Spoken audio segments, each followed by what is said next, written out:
Mais um Macro Day, tantos amigos. Acho que a ideia, como todos os anos, é a gente trazer o debate de modo mais transparente, mais qualificado, com os principais players da economia brasileira, do mercado de capitais brasileiros, e, de um certo modo, trazer o debate atual. Eu acho que, como de costume, vamos abrir o nosso Macro Day com o ministro da Fazenda, Fernando Haddad, e o ministro foi ontem a Brasília, voltou hoje para nos prestigiar aqui, essa audiência tão formadora de opinião, dada a relevância do debate. O ministro Haddad, eu acho que tem sido um lutador no objetivo de entregar uma economia consistente, e não uma economia consistente, porque isso está escrito em algum livro, uma economia consistente que leva a um desenvolvimento da sociedade, uma trajetória saudável e inclusiva.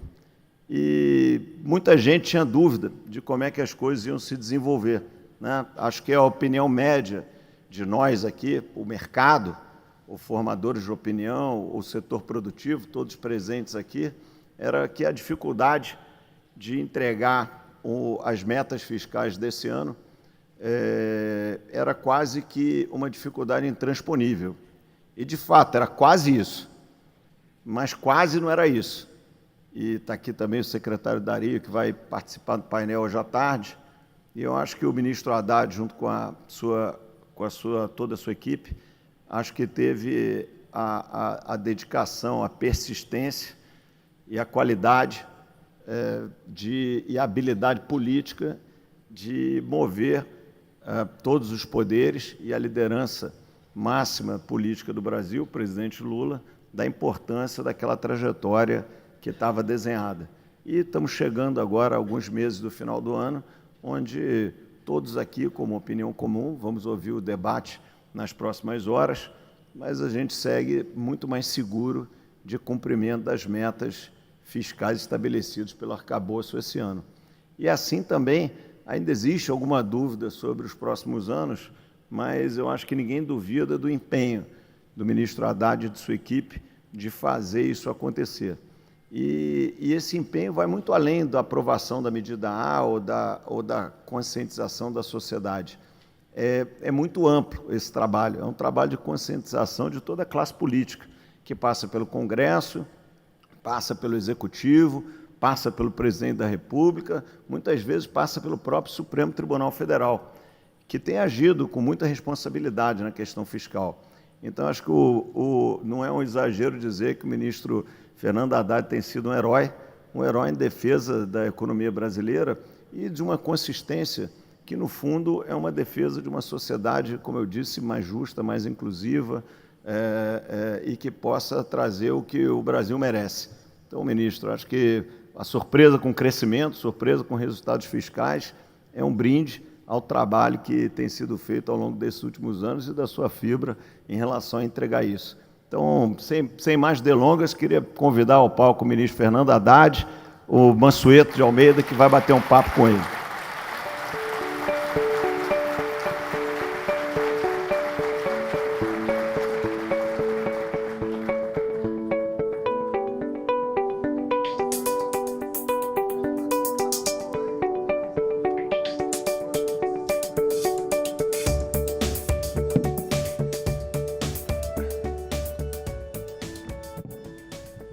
Bem, bom dia a todos. Obrigado pela presença aqui em mais um evento, mais um Macro Day do BTG Pactual. Vai ser bastante interessante o debate ao longo do dia. Ministro, vamos começar a nossa conversa mostrando primeiro as surpresas positivas. E quais são as surpresas positivas? Se a gente voltar ao início de 23, a expectativa de crescimento para 23 era mais ou menos 1,5%, com super safra de grãos.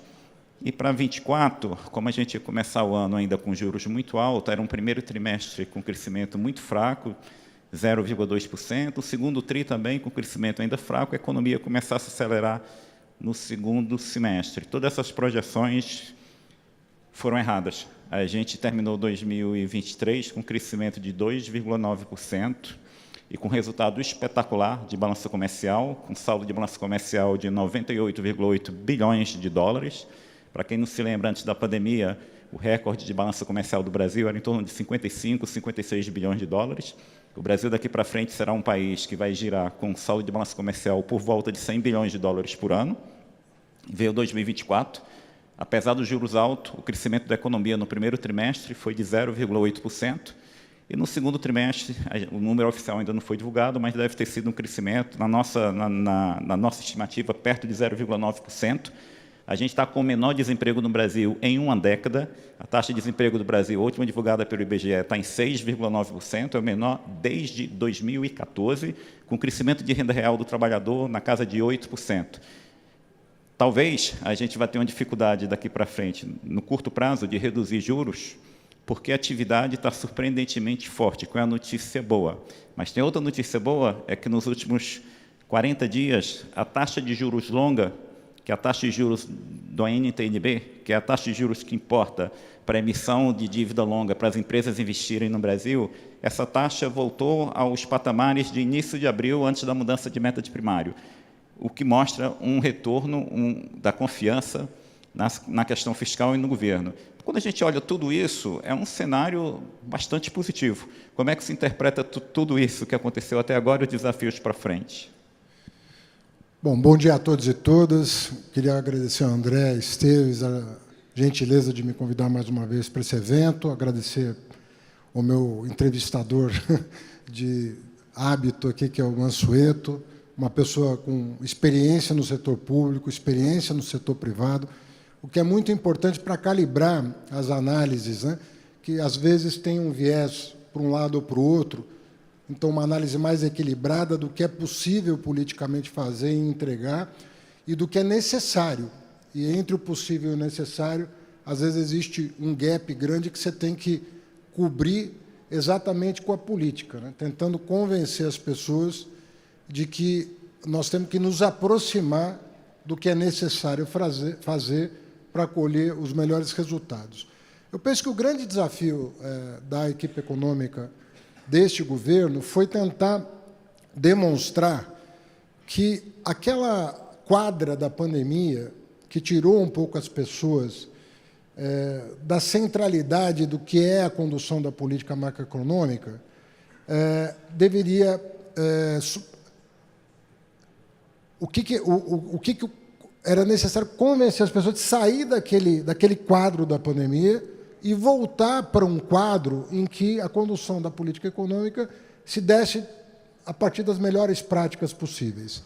E desde dezembro de 22, nas primeiras entrevistas que eu fiz, que podem ser revisitadas hoje, o discurso da equipe econômica tem sido o mesmo. Fala, olha, nós estamos com uma restrição monetária muito severa, uma taxa de juro real bastante elevada, e nós estamos com um estímulo fiscal que não está produzindo resultados importantes para a economia brasileira. Então, nós temos que fazer um swing aí, nós temos que diminuir o estímulo fiscal gradualmente. É óbvio que ninguém consegue resolver um passivo de 200 bilhões de reais em 6 meses, né? Nós tínhamos precatórios para pagar, nós tínhamos indenização dos estados para pagar, nós tínhamos reoneração de combustíveis para fazer. Era um conjunto enorme de medidas que precisam ser tomadas para cobrir aquele déficit previsto para o primeiro ano, no orçamento do ano anterior, e o desafio que todo mundo entendia pela frente é que, como é que vai ser possível isso? Como é que você vai sair de um quadro fiscal tão deteriorado, de 10 anos, não dá nem para culpar um governo ou outro, foram 10 anos de um quadro fiscal muito deteriorado, não para um superávit episódico, mas para um superávit sustentável que desse condições aos observadores, investidores, cidadãos, de que nós tínhamos uma política consistente pela frente. Então, eu acho, Mansueto, que nós estamos conseguindo demonstrar que é possível.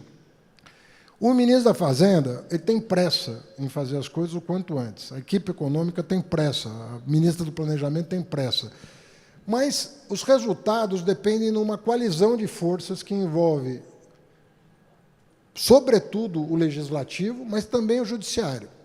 Muito pouca gente presta atenção, e você é um especialista no assunto, o mapa fiscal, o mapa de risco fiscal de natureza judicial no Brasil caiu 50%. O que aconteceu em 2017, né, que foi uma derrota no Supremo, que custou 10% do PIB em termos de dívida pública, não vai mais acontecer, na minha opinião. Não vai mais acontecer. Hoje, se não fosse aquela derrota por 6-5, nós teríamos uma dívida pública 10% menor do que a atual. O que as pessoas não se dão conta é que nós vivemos riscos semelhantes ao longo desse 1 ano e meio. E o que nós mostramos é de que, com diligência, com responsabilidade, abrindo os dados para os ministros, tanto do STJ quanto do STF, mostrando as consequências das decisões jurídicas tomadas, nós íamos conseguir êxito em eliminar esses riscos fiscais, ou pelo menos afastar os maiores riscos fiscais. Também do ponto de vista do Congresso Nacional. O Executivo conseguiu tudo o que queria no Congresso Nacional? Não. E nem é desejável que seja assim. Numa democracia, se negocia com os outros poderes. Mas nós conseguimos 70%, talvez 80% de êxito nas propostas que nós encaminhamos para o Congresso Nacional. Está aí o resultado na receita. Sem aumentar a alíquota de imposto nenhum, sem aumentar a base de cálculo de imposto nenhum, corrigindo gastos tributários ineficientes, comprovadamente ineficientes, nós conseguimos, esse ano, uma recuperação da receita que já foi de 19% do PIB e nós herdamos com 17% do PIB. Então, nós herdamos com quase 2% do PIB a menos de receita. Nós estamos falando de 220 bilhões de reais, a menos de arrecadação. Então, se você controlar o gasto primário, controlar o gasto tributário, naturalmente o gasto financeiro vai vir para baixo. O Banco Central vai ter que gastar menos em juro para conter a inflação do que gastaria se você mantivesse o quadro herdado. Então, nós estamos corrigindo essas distorções. E o sucesso, Mansueto, também gera distorções, né? O crescimento também inspira cuidados. A partir do momento que você vai se aproximando do pleno emprego, a partir do momento que você vai se aproximando da utilização da capacidade instalada, você também tem que fazer, né, sopesar variáveis para saber quais as medidas que eu tenho que tomar para que esse crescimento seja sustentável, para que esse crescimento seja contínuo, porque não existe solução para a economia brasileira que não passe pelo crescimento. Não existe. Nós precisamos crescer. E ninguém está falando de crescer na média mundial, um pouco acima da média mundial. Não há razão nenhuma para o Brasil não crescer acima, ou igual ou acima da média mundial, com todo o potencial que a economia brasileira tem. O sucesso, repito, também inspira cuidado. Nós estamos crescendo a 3, nós temos que prestar atenção nas variáveis que precisam ser ajustadas para manter a qualidade do crescimento. Isso significa olhar para a formação bruta de capital, saber se está havendo investimento, saber se a gente vai ter um gargalo ali de oferta que pode impactar a inflação, saber se o mercado de trabalho está se comportando bem, se nós estamos capacitando trabalhadores para aumentar a nossa população economicamente ativa, que é importante, nesse momento, cuidar da parte de oferta de mão de obra qualificada. Tudo isso tem que ser pensado de forma orgânica, para que nós possamos manter a qualidade desse crescimento. Então, é nisso que nós estamos focando: reforma tributária, plano de transformação ecológica, mudanças no crédito. Estou aqui com o Isaac, presidente da FEBRABAN, aqui, que toda semana me manda uma boa notícia pelo WhatsApp, do crédito que cresceu. E assim nós vamos construindo um país melhor, nós vamos construindo um país mais inclusivo. Não, ótimo, ministro. Atividade forte, desemprego baixo, crédito crescendo. Agora, o mercado tem uma preocupação muito grande, que é a preocupação também do senhor e do governo com a questão fiscal. Teve uma mudança de meta de primário, ali em meados de abril, mesmo assim as novas metas, que é déficit primário zero esse ano, zero ano que vem, e um resultado positivo de em torno de 25 bilhões de reais em 2026, ainda é um ajuste de 200 bilhões de reais. No início do governo, a gente tinha um déficit com um pagamento atrasado, precatório, de mais de 200 bilhões. Então, a gente terminar o governo com um superávit, mesmo que pequeno, é um avanço, inclusive porque tem todo esse esforço de recomposição de carga tributária. Mas tem algo que eu acho que chamou a atenção de todos, foi o crescimento muito rápido da despesa no primeiro semestre desse ano. Com alguns itens, por exemplo, no início do ano, o governo projetava que a despesa com Previdência no ano seria 908 bilhões de reais. No último relatório bimestral de julho, o governo revisou essa projeção para a despesa com Previdência de 923 bilhões de reais, um aumento de 15 bilhões. Teve um aumento forte em seguro-desemprego e um aumento também muito forte em auxílio-doença. Só para a gente lembrar os números, de janeiro a junho do ano passado, o total de emissão de auxílios-doença foi por volta de 6 milhões e 200 mil novos auxílios-doença. De janeiro a junho desse ano foi 9 milhões e 400 mil, um crescimento de 42%. Então, tem alguma coisa também de gestão que eu acho que o governo tem que olhar para tentar reduzir esse crescimento da despesa obrigatória. Me parece que hoje a ala política entende bem isso, é verdade? Olha, você tem toda a razão, né? Eu penso que nós temos que voltar no padrão. Quando é que os programas sociais, esses conhecidos do mundo hoje, quando é que eles ganharam impulso? Final do governo Fernando Henrique, começo do governo Lula, lá atrás, passagem dos anos 90 para os anos 2000. Mas qual era o padrão vigente à época? Era de muito controle. Nós queríamos programas universais, mas queríamos programas universais com bastante identidade. Qual é o objetivo do programa, o foco do programa, os resultados esperados. Então, eu fui ministro da Educação durante 7 anos. O controle de condicionalidade do Bolsa Família era trimestral.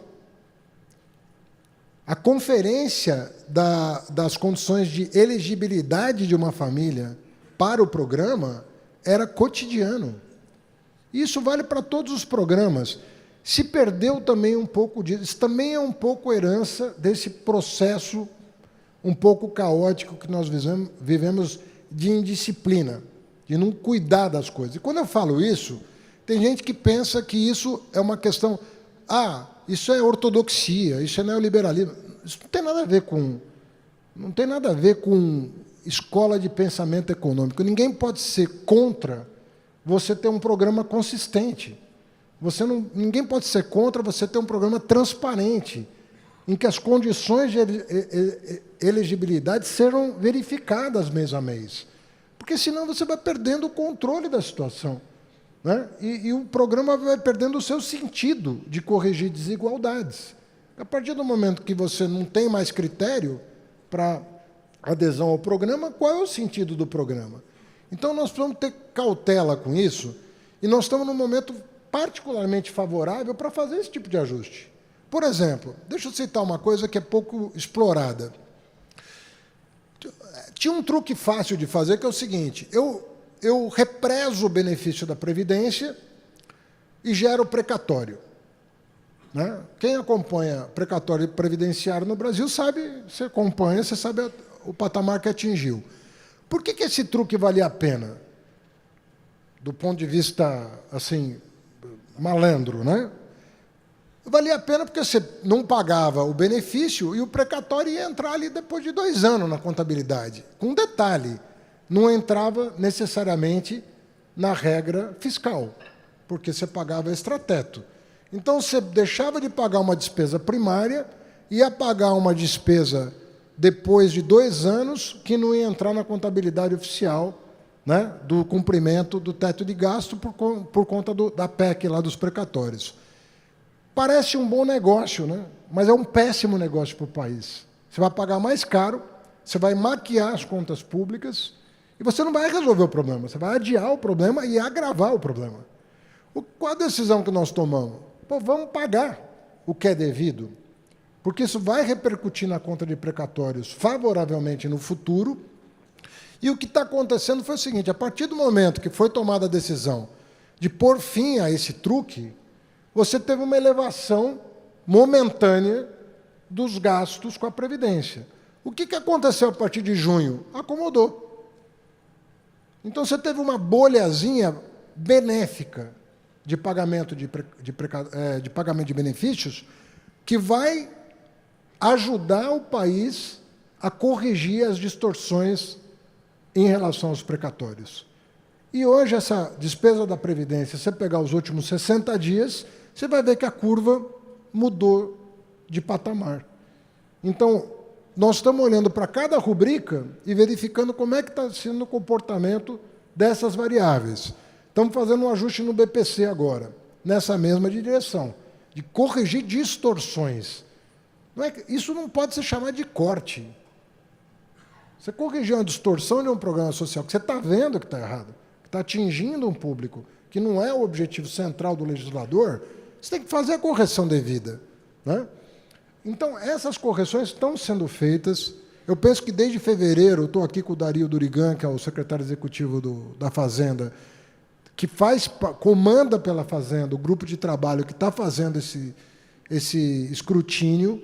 O Sérgio Firpo, que você conhece, que é um grande econometrista, que está fazendo toda a análise para colocar o dedo na ferida e corrigir essas distorções, e nós estamos levando, assim, com uma certa frequência ao presidente da República aquilo que a gente entende que é necessário fazer, de novo, não para prejudicar quem precisa do Estado, mas para adequar os programas aos seus reais objetivos e garantir que isso não tenha repercussão negativa, por exemplo, não apenas nas contas públicas, mas também no mercado de trabalho. Não pode correr o risco, nesse momento, de tirar do mercado de trabalho quem pode trabalhar, por uma distorção de um programa mal gerenciado. Essas correções precisam ser feitas para o bem da economia brasileira, ou seja, para o bem de todos os cidadãos do país. Então, às vezes, a pretexto de você fazer uma análise pouco criteriosa, você acaba minando as bases de um crescimento sustentável que vai favorecer a todos nós. Então, baseado nisso, a gente vinha no ritmo de expansão do gasto público muito forte, 8%, 9% real ao ano. Mas, no segundo semestre, até em decorrência, enfim, desse término de fila do INSS, desse maior controle que nós teremos nas despesas obrigatórias, BPC, LOAS, tudo isso, auxílio-doença, a gente vai ter uma desaceleração forte do gasto para poder fechar o ano com o gasto respeitando o limite de 2,5% e com a ajuda do Rio Grande do Sul, talvez um pouco mais, 3,5%, mas o gasto que está sob o teto, 2,5%. Como vai ter uma desaceleração do gasto nesse ano e no próximo, porque o orçamento de 2025 tem que cumprir também o limite de crescimento de 2,5%, a gente entra num período agora, já que já foi pago o atrasado de precatórios, tudo isso, a gente vai entrar num período agora que a política fiscal vai contribuir com a política monetária do ponto de vista de desacelerar a economia. Quando a gente fala de desacelerar, não é queda de crescimento. O crescimento vai continuar bom. Só que a gente evita aquele risco de um aquecimento excessivo que teria que nos levar a uma política monetária muito mais apertada. É mais ou menos esse o script? Até porque uma política monetária mais apertada ainda, nós já estamos com uma política monetária bastante restritiva, né, com a atual taxa de juros. Mas, se você errar na calibragem, não sou eu aqui que vou dizer o que o Banco Central tem que fazer. Para isso, tem os indicados do governo anterior, do governo atual, e a confiança técnica nas pessoas que estão lá. Mas, hipoteticamente, né, eu estou falando aqui por hipótese, se você aperta demais o monetário no momento em que você pode ter uma turbulência externa, momentânea, e não está olhando para a inflação de final de 25, começo de 26, você pode abortar um processo virtuoso de combate à inflação pelo lado da oferta. Nós estamos começando a ver formação bruta de capital no país. De repente, você erra na dose, você aborta esse processo de ampliação da capacidade instalada, você vai ter problema inflacionário também. Então, é óbvio que o Banco Central tem que olhar para a curva de demanda, mas tem que olhar para a curva de oferta também. E o fiscal tem que ajudar. Eu sempre fui da tese de que são braços do mesmo organismo. Não tem duas políticas econômicas. Tem uma política econômica que tem a sua dimensão monetária, a sua dimensão fiscal, a sua dimensão de crédito, é um organismo vivo que você tem que ter atenção a todos esses fatores. Eu acho que nós temos uma oportunidade excelente de crescer. Quando eu digo isso, eu não estou falando de um mandato, estou falando de um ciclo. O Brasil, depois de 10 anos crescendo 1,5% ao ano, em termos per capita, menos que isso, 0,5% ao ano, nós podemos abrir um ciclo de crescimento sustentável no Brasil. E eu tenho, Mansueto, eu tenho feito toda sexta-feira, pelo menos, quando eu tenho espaço na agenda de Brasília, eu também faço, eu tenho feito reunião com todos os setores da economia brasileira, sem exceção. É aço, é papel e celulose, é petroquímica, é óleo e gás, é o que for. Está todo mundo preparado, está todo mundo se preparando e já com medidas tomadas para decolar. Quer dizer, ninguém está deixando de perceber que nós temos uma oportunidade diante de nós. Então, agora é ter zelo, né, para ir calibrando isso. E eu queria fazer uma referência a uma outra coisa que também foi pouco notada. A decisão do Supremo, não essa agora, a anterior, sobre a abrangência da lei de responsabilidade fiscal, ela é muito mais importante do que as pessoas imaginam. Quer dizer, o Supremo declarar que a lei de responsabilidade fiscal vale para o Executivo e para o Legislativo, de maneira de qualquer benefício não previsto em orçamento tem que ser compensado, como está acontecendo agora, com o parecer do senador Jacques Wagner, que, por decisão do Supremo, está apresentando uma proposta de fechar as contas de 2024 relativas à desoneração da folha dos 17 setores e dos municípios, vingando essa medida, nós vamos ter 26 bilhões de reais de compensação pela desoneração. Você imagina o que é uma entrada de 26 bilhões de reais em 24 para o fechamento das contas desse ano. E, obviamente, que para o fechamento das contas dos anos seguintes, pela simples razão de que a reoneração vai ser gradual e o Supremo diz que para 25, 26 e 27 também terá que haver compensação, decrescente, evidentemente, porque você vai estar reonerando gradualmente na mesma medida. Essa decisão do Supremo, acatada pelo Congresso, porque não é que o Congresso se insurgiu contra ela, entendeu que o momento hoje é de harmonia entre os poderes, com foco nas contas públicas e na boa governança da gestão econômica. Pô, isso não é pouca coisa. Então, eu penso, sinceramente, eu às vezes vejo as análises, né, que são publicadas, eu penso que nós estamos subestimando os ganhos de governança que nós estamos tendo e o potencial da economia brasileira com crédito, reforma tributária, marco fiscal. Eu penso que nós estamos subestimando a nossa capacidade de crescer de forma sustentável. Isso, e um bom exemplo disso é que esse será o 4º ano que todos os economistas erram projeção de crescimento.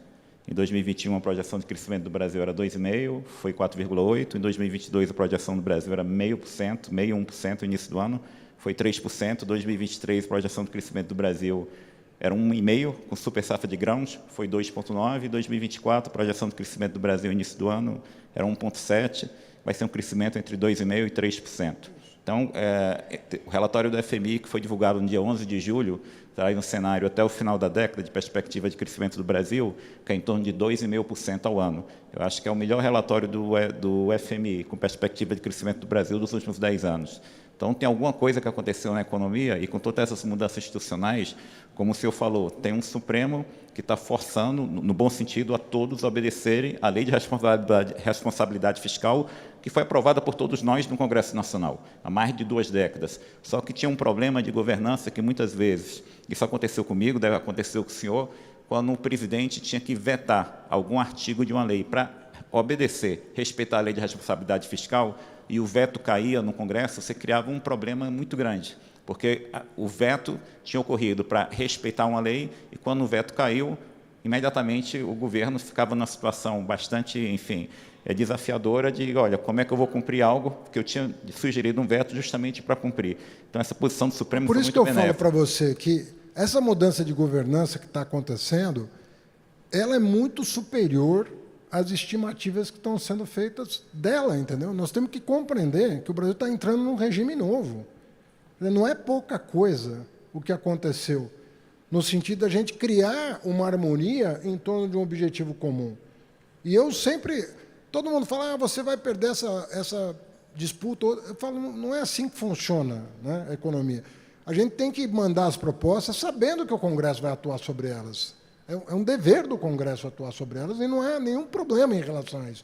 Você não vai levar 100% do que você quer, né? Você vai negociar, até porque o Congresso tem um olhar sobre os mesmos problemas que vai, eventualmente, exigir alguma mediação.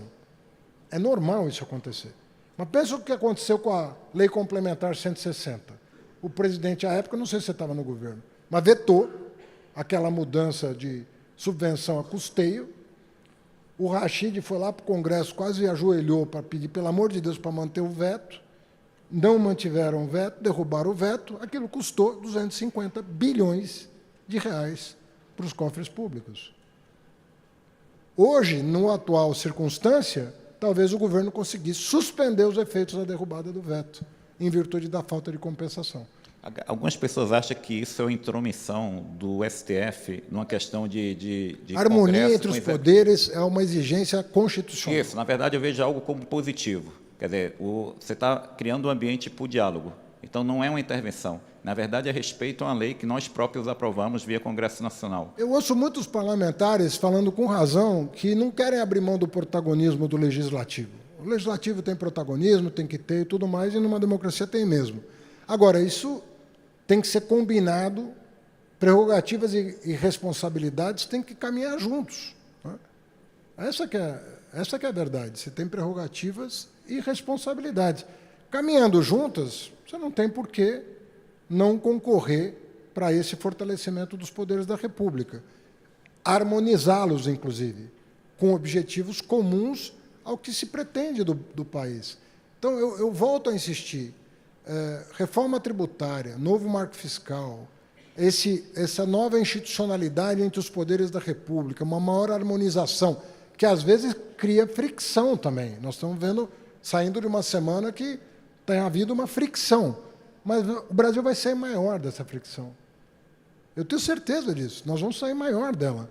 Nós vamos sentar à mesa, vamos encontrar o caminho e vamos sair maior. Sem dúvida. O senhor tem dito também com frequência, com muita convicção, que as regras fiscais serão respeitadas. O próprio presidente da República, no início de julho, ele falou isso publicamente. Olha, as regras fiscais serão respeitadas. Depois de 2 semanas, mais ou menos ali no dia 18 de julho, depois de um longo dia de reunião, o senhor antecipou um bloqueio e contingenciamento que seria feito no dia 22 de julho, de mais ou menos 15 bilhões, e deixou a porta aberta o seguinte: se a gente não tiver a compensação do que precisa para cumprir as metas, se for necessário, teremos um novo contingenciamento, um novo bloqueio em setembro, no dia 22 de setembro, que é o próximo relatório bimestral. O compromisso com os 2,5% e o compromisso com a meta de primário está firme no governo? Mansueto, a meta está fixada em lei. Se todo mundo fizer o que está determinado ou pela lei ou pela justiça, nós vamos transitar numa boa por 24, 25, 26. O Brasil vai crescer de forma sustentável. Eu sempre digo o seguinte: a Fazenda tem a prerrogativa de apresentar uma trajetória consistente para a economia brasileira. E fez isso. O resultado depende do cumprimento das obrigações de cada um dos poderes. Tudo me leva a crer, até pela postura que o Senado teve em relação à decisão do Supremo, de que o relatório do senador Jacques Wagner vai ser apresentado e aprovado, e nós vamos colocar para dentro um recurso que já deveria estar em caixa e não está por uma decisão que foi tomada de derrubar o veto do presidente Lula. Agora, veja você, o presidente da República assume um compromisso com o país de colocar ordem nas contas, veta uma lei, esse veto é derrubado, ele faz uma medida provisória revogando a lei fruto da derrubada do veto e recorre ao judiciário. Eu não lembro de precedente, de um presidente da República que tenha assumido o risco político que o presidente Lula assumiu no final do ano passado para garantir a rigidez das contas públicas.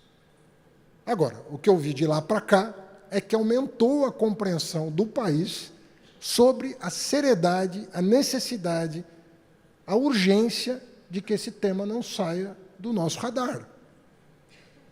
Então, é um conjunto de fatores que estão sendo trabalhados com este objetivo. O meu discurso é o mesmo há 2 anos. Né? Desde que o presidente me sondou para o cargo, falei, eu vou remar nessa direção. Eu não tenho feito outra coisa, e isso me custa muito, porque é muita briga, né? Mas eu acho que nós estamos vencendo a disputa de narrativa do que tem que ser feito.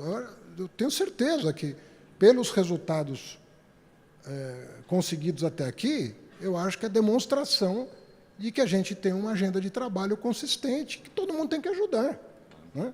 Não é obra de uma pessoa, é obra de um país.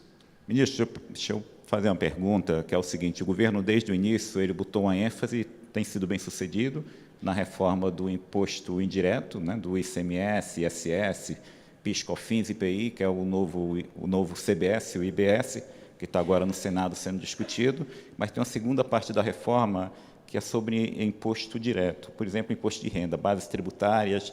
O próprio presidente da República, o senhor fala muito isso, que o que a gente chama gasto tributário, regimes especiais de tributação, hoje são mais ou menos 6% do PIB, e que isso precisa ser modificado até do ponto de vista de justiça social e equitativa, porque muitas vezes você tem pessoas com renda semelhante ou empresas com o mesmo lucro pagando impostos muito diferentes. Essa segunda parte da reforma tributária, que chegou a ser anunciado no início do governo, vai ter uma proposta? Sim. Bom, em primeiro lugar, dizer que a primeira etapa, né, com a trava que nós colocamos no PERSE, né, você há de lembrar que eu dizia que o PERSE estava custando muito mais do que se pensava. E, de fato, estava na casa de 25 bilhões de reais por ano. Nós inauguramos uma renegociação do PERSE com o Congresso esse ano, no começo dele, fixamos uma trava de 15 bi, chegou em 15 bi, o programa se extingue automaticamente, sem necessidade de nova lei, o que garante que o PERSE vai ter uma vida curta, mais um ano e meio no máximo, ele expira. A reoneração está contratada, com as compensações que o relatório do senador deve trazer. Então, essa etapa de combate ao gasto tributário ineficiente, porque há os eficientes, não nego. Eu sou autor de um projeto chamado ProUni, que é um projeto de gasto tributário que reverte em bolsas de estudo para a população de baixa renda que não entra na universidade pública, mas que está na universidade particular sem pagar mensalidade. Tenho o maior orgulho de ter concebido, eu e minha esposa, esse programa que já colocou 4 milhões de pessoas para estudar em universidade. Então, não é que eu sou contra qualquer gasto tributário. Tem os temporários que são bons, tem os permanentes que precisam ser mantidos, Santa Casas, ProUni, etc., e tem os injustificáveis. Eu penso que essa etapa nós cumprimos bem até aqui. Né? E, de novo, negociações muito duras, mas produtivas até aqui. Nós apresentamos para o presidente da República cenários de reforma da renda, do imposto de renda. Nós já apresentamos para o presidente da República. Então, eu diria que a Fazenda cumpriu o seu cronograma de entregar ao presidente da República cenários, não é porque a decisão é dele, mas os cenários que nós entendemos consistentes com os objetivos anunciados por ele próprio durante a campanha e durante o governo. Então, entregues, e eu dizia, depois da reforma a mais difícil reforma para ser feita, do ponto de vista operacional, é a do consumo, porque exigia uma emenda constitucional e 40 anos de tentativas frustradas. Superamos. A emenda constitucional está promulgada e as leis complementares já foram avaliadas, pelo menos pela Câmara. Tudo indica que o Senado deve concorrer para terminar esse trabalho ainda esse ano, à luz do que o presidente Rodrigo Pacheco e o relator Eduardo Braga têm dito nos jornais. Bom, concluída essa etapa que eu reputo, do ponto de vista de eficiência da economia, a mais importante, todos os estudos indicam um impacto A divergência é sobre qual é o impacto, mas varia de 10% a 20% do PIB, o impacto da reforma tributária, sendo que eu concordo mais com o de 20%. Conheço o estudo do Braulio e acredito que nós vamos ter um impacto muito positivo no Brasil. Nós vamos sair do pior sistema tributário do mundo, nós estamos entre os 10 piores sistemas tributários do mundo, para a ponta, porque nós vamos digitalizar todo o sistema no Brasil. O Brasil vai ter um sistema em 10 anos. Não só a transição vai estar concluída, como todo o sistema vai estar digitalizado. Vai acontecer com o sistema tributário o que aconteceu com o sistema bancário no Brasil. Tudo vai estar digitalizado, tudo vai ser extraordinário. E com a inclusão das pessoas na base de cálculo, as alíquotas vão poder ser menores. Entendeu? Uhum. Então, nós temos aí um caminho pela frente. Agora, eu dizia, depois de concluir a remessa do imposto sobre tributo sobre consumo, nós vamos apresentar para o governo, a Fazenda vai apresentar para o governo, cenários de mudança na renda. Isso foi feito já, aí o presidente vai avaliar junto aos outros ministros, porque isso tem impacto político, tem impacto de comunicação, tem impacto para todo lado, né? Então, nós vamos explicar para os ministros quais são os cenários, os impactos sobre cada um, e aí o presidente define se é esse ano, se é o ano que vem. Mas então é uma discussão que já está ocorrendo dentro do governo. Estava ocorrendo dentro da Fazenda. Tá. Vai agora ocorrer dentro do governo. Tá. A Fazenda já fez o seu trabalho interno. O governo fará o seu trabalho agora sob o comando já do presidente da República. Tá, uma última pergunta. O senhor, enfim, participa de muitas reuniões de grupos de países com outros ministros da Fazenda, do G20, em fóruns internacionais. Uma coisa que me assusta, quando eu vou aos Estados Unidos, converso com economistas, converso com pessoas do governo, às vezes eu não vejo uma preocupação fiscal tão grande de um país que tem um problema fiscal também. Os Estados Unidos está com uma dívida que vai crescerá todos os anos até o final da década. No Brasil, a gente tem um problema fiscal, mas a gente vê na primeira página dos jornais todos os dias. A gente escuta o ministro da Fazenda falando todos os dias da questão fiscal, a ministra do Planejamento, o ministro de Relações Institucionais, Padilha, ou seja, todo o governo falando nós temos um problema fiscal e nós temos que resolver. E esse problema tem que ser resolvido com o Congresso.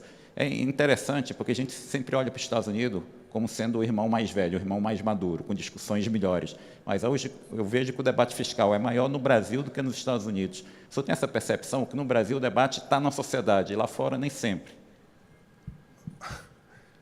Olha, eu acho que às vezes tem um exagero aqui e às vezes tem um exagero lá, né? Eu acho que às vezes nos Estados Unidos tem um certo desleixo com o assunto.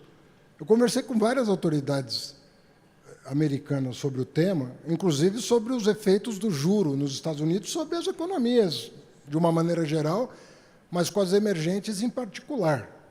E, de fato, não é um assunto tão importante quanto aqui, na minha opinião, exageradamente, né? Mas aqui, às vezes, eu penso que acontece o caso contrário. Pô. Nós estamos tirando o pé do fiscal.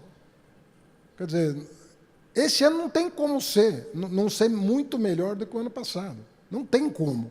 Aconteça o que acontecer. E o ano que vem vai ser melhor do que esse ano, aconteça o que acontecer. Eu estou acompanhando os dados. Então, nós estamos tirando o estímulo fiscal. E de maneira organizada, sensata, sem prejudicar os pobres, de maneira correta, na minha opinião. Não vejo nenhum diagnóstico assim que aponte um erro, né, grave na condução dessa questão. Mas a questão fiscal é uma questão que preocupa a Fazenda. A questão tributária, nós colocamos no topo das prioridades na minha primeira entrevista. Todo mundo mas faz 40 anos que se tenta e ninguém aprova. Eu falei, nós vamos aprovar. O Congresso está maduro, a sociedade está madura, nós vamos aprovar a reforma tributária. As medidas de crédito que a gente tem feito ou pela Fazenda, ou em parceria com o Banco Central, ou o próprio Banco Central, tem surtido efeito. O crédito no Brasil está melhorando e pode melhorar muito mais. A parte de crédito imobiliário, nós temos uma avenida para percorrer. O Brasil está na lanterna do crédito imobiliário, nós vamos cuidar disso. Né? A construção civil é uma coisa que pode puxar o crescimento, pode aumentar o PIB potencial, pode, e de maneira simples. Você não tem importação né, de construção civil, Minha Casa Minha Vida, tudo local, gera emprego, gera renda, melhora a qualidade de vida das famílias, bem-estar. Tem vários estudos mostrando impacto sobre bem-estar feitos pela Academia Brasileira, impacto brutal, e a gente vê o que é a pessoa sair do aluguel, ter mais segurança. São coisas que nós precisamos ver conjuntamente. Fiscal interessa, mas nós precisamos ver o todo. E, às vezes, às vezes a gente subestima a nossa capacidade porque nós não queremos olhar para o todo do trabalho. Trabalho junto ao judiciário, junto ao legislativo, os marcos que estão sendo alterados. O marco de garantia, pergunta para a indústria automobilística o que está acontecendo, pergunta para os bancos o que está acontecendo. Se a gente aprovar a lei de seguros agora, que passou no Senado, voltou para a Câmara, você vai ver o potencial que tem o seguro no Brasil, ainda mais diante de crise climática. Veja o que aconteceu no Rio Grande do Sul também. Todo mundo dizia uma década perdida no Rio Grande do Sul. O discurso acabou em 2 meses, Mansueto. Em 60 dias, aquilo que ia ser o fim do Rio Grande do Sul, a arrecadação no Rio Grande do Sul, no primeiro semestre, é 5% real acima do ano passado, considerando os meses de maio e junho. Estancou as demissões no Rio Grande do Sul. O próximo CAGED vai mostrar. A produção industrial no Rio Grande do Sul, que tinha caído 22%, aumentou 28% no mês seguinte, mais do que compensou toda a queda do mês anterior. Esse país... Cara, não sei se eu estou...